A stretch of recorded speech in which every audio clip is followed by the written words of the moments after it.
பேரறிஞர் அண்ணா, முத்தமிழ் அறிஞர் கலைஞர் அவர்களை எல்லாம் கலந்த ஒரு சாதனையாளராக, ஜனநாயகத்தின் பாதுகாவலராக தளபதி அவர்கள் உழைத்து வருகிறார். அமைச்சர் பெரிய கருப்பன் பேச்சு.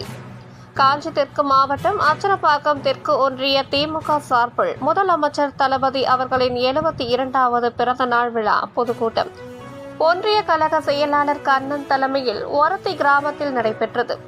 இதில் சிறப்பு அழைப்பாளர்களாக கூட்டுறவுத்துறை அமைச்சர் பெரிய கருப்பன், காஞ்சி தெற்கு மாவட்ட கழக செயலாளர் க சுந்தர், எம்எல்ஏ, காஞ்சிபுரம் நாடாளுமன்ற உறுப்பினர் க செல்வம் ஆகியோர் கலந்து கொண்டு சிறப்புரையாற்றி பின்னர் பல்வேறு நலத்திட்ட உதவிகளை வழங்கினார்.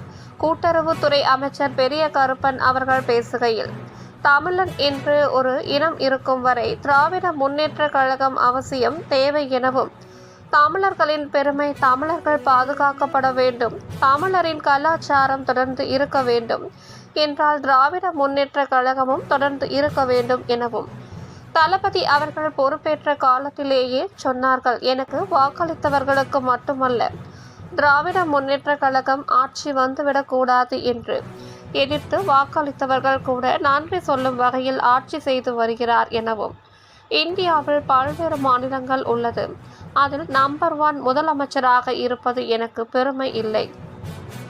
இந்தியாவில் முதன்மை மாநிலமாக தமிழ்நாடு என்று செய்தி வருகிறது, அதுவே எனக்கு பெருமை எனவும், பேரறிஞர் அண்ணா, முத்தமிழ் அறிஞர் கலைஞர் அவர்களை எல்லாம் கலந்த ஒரு சாதனையாளராக, ஜனநாயகத்தின் பாதுகாவலராக தளபதி அவர்கள் உழைத்து வருகிறார் என பெருமிதம் தெரிவித்தார்.